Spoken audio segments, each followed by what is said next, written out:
siyaasi maxamed cismaan oo maanta shir jaraa'id ku qabtay magaalada Burco ayaa ka hadlay hadalkii maayirka degmada Burco ee ku saleysnaa xeerka mideynta cashuuraha isaguna maayirka ku taageeray qodobkaasi. siyaasiga ayaa dul istaagay sida baahida loogu qabo in xeerkaasi dib loogu noqdo wuxuuna fariin u diray madaxweynaha Soomaaliland. ka madaxweyne mustaqbal ahaan shirkayga jaraa'id maanta wuxuu ku saabsan yahay arintan taagan ee ah cashuurtii gobolka Togdheer ee uu xaq u lahaa inuu qaado ee xoolaha. waxaan ogsoonahay degmada Burco waa saylada ugu weyn geyga Soomaalida waana ahna saylada ugu weyn jamhuuriyadda Soomaaliland. waxay yimaado xoolo aad iyo aad u fara badan. xoolahaasi waxay ka dhoofaan dekada Berbera hase ahaatee laguma cashuuro meeshii xaq u lahayd gobolkii xaq u lahaa loo baahnaa in dhaqaalihiisa lagu kaabo. waxaa lagu cashuuraa degmada Berbera ayaa lagu cashuuraa.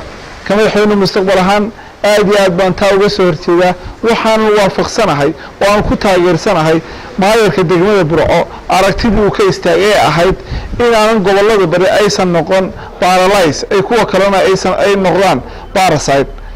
waxaan taageersanahay iyagana aan ku hambalyeynaya xildhibaanada golaha deegaanka ee taageeray maayirkooda ku barbar istaagay in gobolkan waxa uu xaq u leeyahay uu helo sida cashuuraha laga qaado xoolaha in lagu cashuuro degmada Burco oo ah meesha ay xaq u leedahay. waxaan ogsoonahay gobolka dalkan jamhuuriyadda Soomaaliland dhowr meelood baa wax ka soo dalka ka yimaada kan ka yimaada Wajaale toos waxa loogu cashuuraa Kalabayd.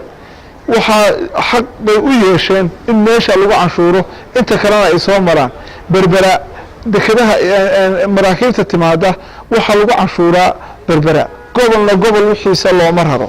madaxweynaha jamhuuriyadda Soomaaliland waxa ugu baaqay madaxweyne maanta arrin baa dalkan yaala oo ah arrin aad iyo aad u culus oo qarannimada jamhuuriyadda Soomaaliland ay ku sii ahaan karayso mid sii waarta ama ku ahaan karayso mid wiiqda taasoo ah saami qaybsiga dalkan jamhuuriyadda Soomaaliland looga baahan yahay ay tabayaan gobolada darafyada iyo arrinkan taagan ee ah cashuurahan loo rabayo gobol kale lagu naasnuujinayo arrimihiisa in xal degdeg ah laga gaaro si wadankan qarannimadiisa iyo mustaqbalkiisa loo ilaaliyo. waxaan ogsoonahay madaxweyne dalkan dadka ku nool in badan oo kamida waxay dareemayaan in dalkan si loo wada yeesho awoodihiisa dhaqaalihiisa waxyaabihiisa dhan la wada maamulo.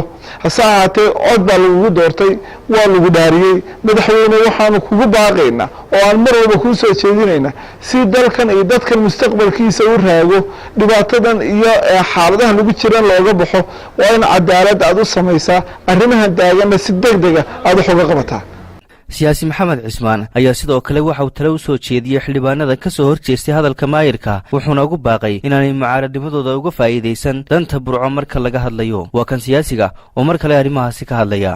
ka madaxweyne mustaqbal ahaan waxaan u soo jeedinayaa xildhibaanadii hadlay ee ka hor yimi danta degmada Burco iyo danta gobolka Togdheer. waxaan leeyahay arrinta mucaaradka ee idinka dhaxaysa idinkiyo maayirka waa arrin aanan halkaa geli karaynin.